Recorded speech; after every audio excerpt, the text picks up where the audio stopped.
In our consideration of the architectural imagination, there were two primary points.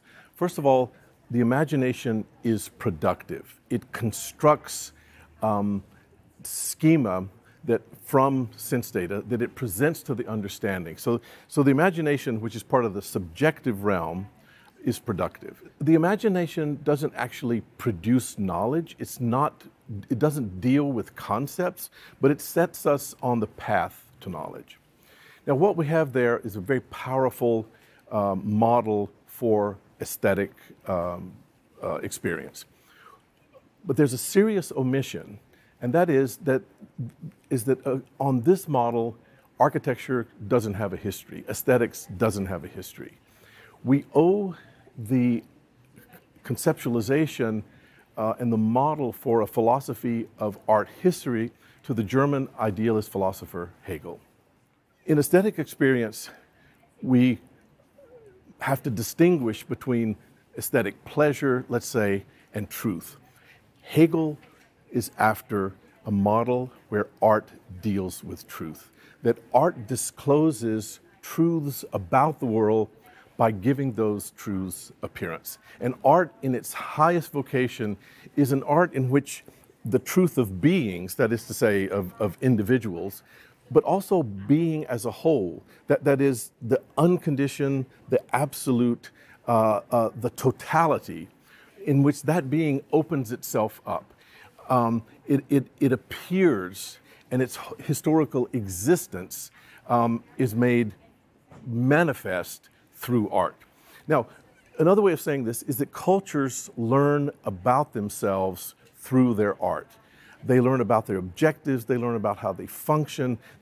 Cultures represent themselves to themselves through their art. And what Hegel imagines is that all of the cultures through time and all of the epochs of art can be assembled together in this giant global mechanism.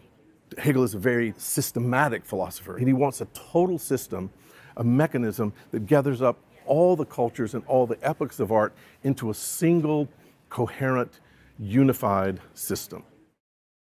Now, the idea that architecture should be thought of as having a history is itself a historical accomplishment. Hegel, writing in the 19th century, earlier philosophers writing in the 18th century, they gave us the concept that architecture has a history.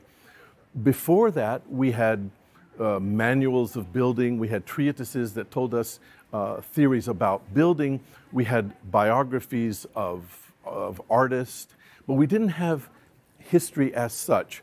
I mean, why should it be that architecture is in the flux of history? I mean, why don't we just have buildings and we refine how we make those buildings, and we keep making the same kind of building until we get the building as best that it can be? Why instead of that should we think that architecture has to progress, that architecture has to change? But more important, how can it be that architecture and art generally is involved with thought?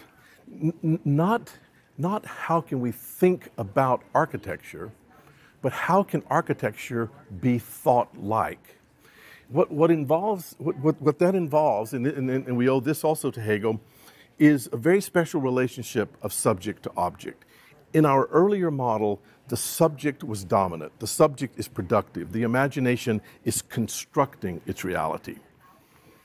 Hegel, who is concerned with the truth of art, wants the object to push back. He wants the subject to react to the object, the subject being the categories, the interpretations, the way we are in the world. He wants the subjective realm to react back to the object so that the object takes on a more primary role, and therefore the subject can know truths about the object, truths about the world, because the subject makes those truths appear.